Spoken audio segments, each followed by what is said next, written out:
Football is not something that would come to your mind when you see the beautiful valleys of Kashmir. But the game has its way of finding its place where you don't expect it.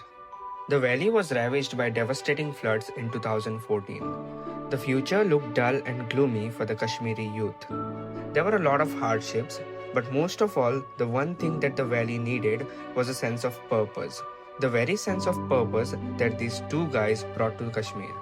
Shamim Mehraj, the editor of Kashmir Monitor, and Sandeep Chattu, a local businessman, came together and gave the youth footballs. I mean, quite literally, they gave them 100 footballs as a part of community outreach. But then, Mehraj's love for the game didn't let him stop there.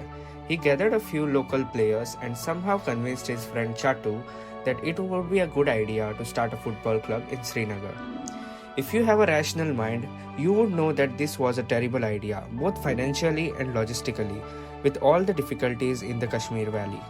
But Mehraj carried a charm about himself, which he even managed to convince a former Scottish footballer, David Robertson, a man that was brought onto the footballing scene at Aberdeen by the one and only Sir Alex Ferguson, to get on board at the club.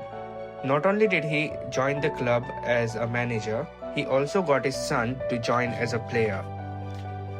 And just a couple of years later, the club won the second division and finally got into the I-League, which was then the top division in India.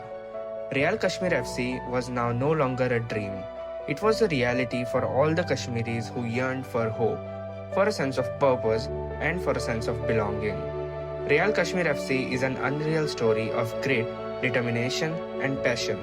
And to listen to more stories like this, please like, share, and subscribe to Football Opinion.